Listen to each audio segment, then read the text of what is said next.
दर्शकबिन्दु welcome to review by Devendra. आज तपाईँलाई म देखाउनेछु नेपालबाट चाहिँ दुबईसम्मको यात्रा ब्लग। यसमा एकदमै छोटो समयमा मैले बनाएको यो भिडियोमा तपाईँलाई धेरै चिजको इन्फर्मेसन, यहाँका दृश्यहरू, एकदमै सबै चिजको सङ्गालो यस ब्लगमा देख्न सक्नुहुनेछ र भिडियोलाई अन्तिमसम्म हेर्नुहोला र त्यो अन्तिमसम्म हेरिसकेपछि भिडियोलाई लाइक, कमेन्ट र यो मेरो च्यानललाई सब्सक्राइब गर्न नभुल्नुहोला। है त भिडियो हेरौँ अब। हिमालय एयरलाइन्सको उडान यसरी सुरु भएको थियो मेरो दुबई इन्टरनेसनल एयरपोर्टतर्फ। सबैजना एकदम उत्साहित भएर चाहिँ हामी प्लेनतर्फ अगाडि बढिरहेका छौँ र आजको ब्लग यसरी सुरु हुन्छ। दुबई एयरपोर्टतर्फ चाहिँ प्लेन उड्नको लागि चाहिँ बिस्तारै आफ्नो गतिमा अगाडि बढ्दैछौँ र हाम्रा सबैजना यात्रुहरू तयार हुनुहुन्छ। है त अब हेरौँ के हुन्छ। हामी चाहिँ अब एयरपोर्टको एकदमै ल्यान्डिङतर्फ अगाडि बढिसकेका छौँ। एकदमै रातको लगभग 2:15 गइसकेको थियो एयरपोर्टको ल्यान्डिङ हुँदा र अब हामी एयरपोर्टको ल्यान्डिङबाट हामी टर्मिनलतर्फ अगाडि बढ्दैछौँ र अब हाम्रो लगेजहरू हामी लिएर हामी आफ्नो गन्तव्यतर्फ अगाडि बढ्दछौँ। म चाहिँ अब दुबई इन्टरनेसनल एयरपोर्टमा ल्यान्डिङ भइसकेपछि म आफ्नो लगेज लिएर चाहिँ अब हामी बाहिर निस्किँदैछौँ।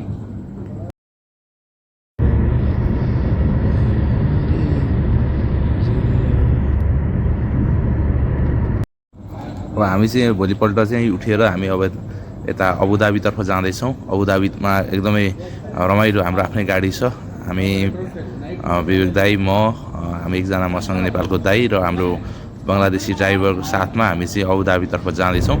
र अबुधाबीको तर्फ जाँदाखेरि चाहिँ नेपालभन्दा निकै फरक, नेपालभन्दा निकै राम्रो ठुला ठुला महल, चिल्ला गाडी, चिल्ला बाटो, तर देशको माया छुट्टै हुँदो रहेछ यहाँ केही दिनमा छुट्टिँदा मात्रै पनि। त्यो मलाई चाहिँ नेपालको एकदमै धेरै याद आइरहेको अनुभूति भइराखेको थियो यात्रामा।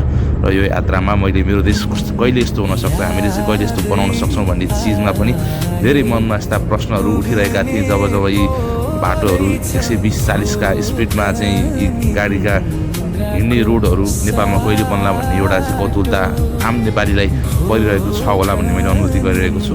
तर यो बिरानो देशमा, बिरानो ठाउँमा सबै चिजहरू राम्रा भए तापनि आफ्नो देशको माया भन्ने चिजले चाहिँ निकै सताउँदो रहेछ। यो सबै अनुभूतिको एउटा यात्रा, जीवन भनेको यस्तै एउटा यात्राहरूको सङ्गालो रहेछ भन्ने कुरा चाहिँ मेरो यो 2 दिनको भ्रमणमा पनि अनुभूति भइराखेको छ। कति समय यता बसिन्छ त्यो हेर्दै जाउँ, तर समय र परिस्थितिले चाहिँ त्यसका बाटो निर्धारण गर्ला। र अब हामी कहाँ जाँदैछौँ तपाईँलाई देखाउनेछु। Hello guys, welcome to review by Devendra. This is Devendra Shrestha. यति बेला हामी आजमानबाट दुबईतर्फ जाँदैछौँ। एकदम भेरी वार्म, भेरी हट र हाम्रो मेस्सीको 3 तारे झन्डालाई अझ 4 तारे बनाउने हाम्रो लक्ष्य रहेको छ।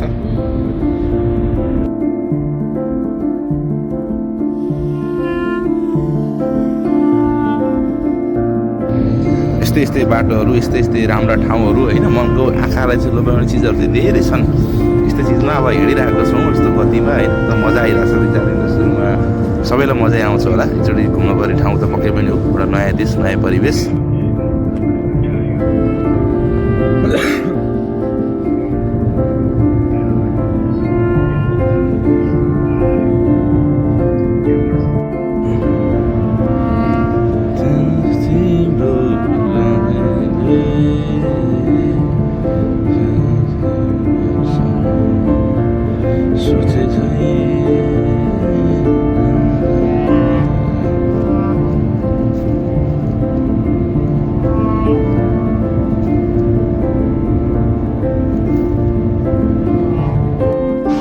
चढिरहेको त्यसका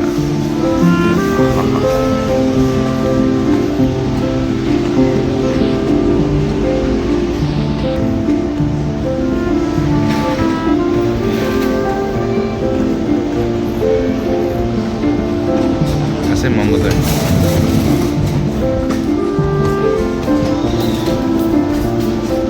500 रुपियाँ आउँदो रहेछ। खासै महँगो त होइन रहेछ। अफर पनि चलिरहेको छ। बिग अफर ब्ल्याङ्केट त 9 रुपियाँमा आउँदो रहेछ कि। यसलाई चाहिँ ओन्ली 9 दिराम, 9.99 दिराम। कौन सा किना है भाई? इधर देखिए बोलो कौन सा अच्छा लग रहा है? He's the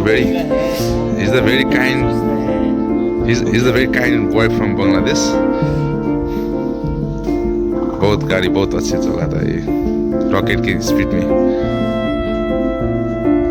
अनि यहाँ अफर के छ जो चाहिँ यता लुगाको मात्रै डिपार्टमेन्ट हो कहाँ कहाँ हो के हो केही उमै छैन रुई हाम्रो चाहिँ जुत्ताको यहाँ त मोबाइल मजा आउँदैन सपिङ गर्न यस्तो मजा आउँछ गोजीमा पैसा हुनु पऱ्यो जे पनि चाहिँ नकिन्न नमिल्ने केही पनि छैन यो डम्बल गाडीबाट किसिम ल्याउने जस्तै यो चाहिँ जुत्ताको रहेछ कति रहेछ 10 तिर मान्छे 500 मा यस्तो सामान आउँदा चाहिँ नेपालमा हामीले महँगो किन्दा ठुलो गल्ती गरेछौँ यहीँ किन्नु पर्ने चाहिँ पैसा लिएर आएर एकदम अब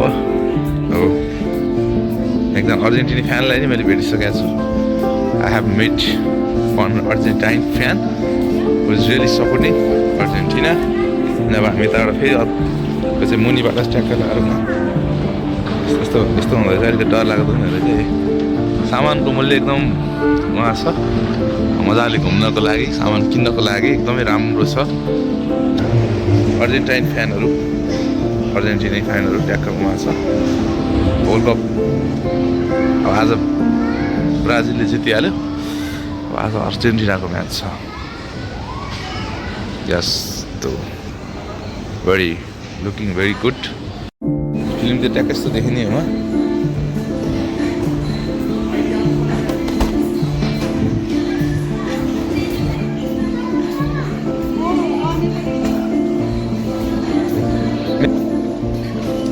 Messi so yeah.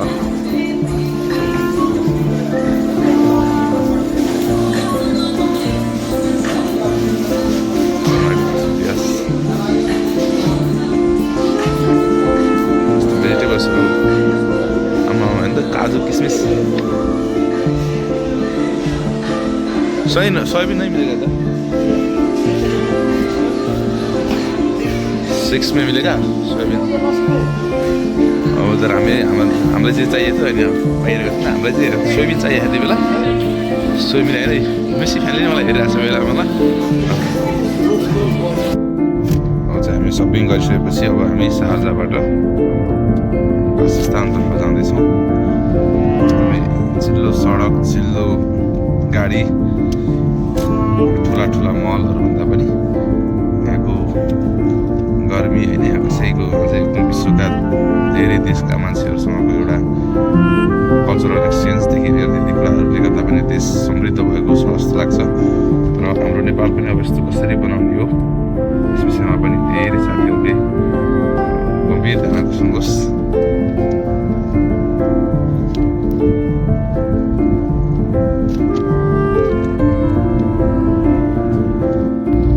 हाम्रो यहाँ नेपाल र दुबईमा चाहिँ सबै कुरा उल्टो हुँदो रहेछ गाडी हिँड्ने लेन पनि उल्टो गाडीको ड्राइभरको स्टेरिङ पनि उल्टो हुँदो रहेछ अलिअलि अचम्म पनि भइरहेको छ पुरानो नेपाली गाडीहरूमा पनि त्यो जर्मनीबाट आएको गाडीहरूमा पनि त्यस्तै खालको चिजहरू देखिन्थ्यो र यो दुबई आएको लगभग 2-3 दिन भयो यहाँ एकदम धेरै चिजहरू चाहिँ नयाँ नयाँ कुराहरू अनि यहाँका नियम अझै बढी कडा छन् यहाँ चाहिँ कतिपय चिजहरूमा थुक्न पनि पाइँदैन कतिमा फोटो खिच्न पाइँदैन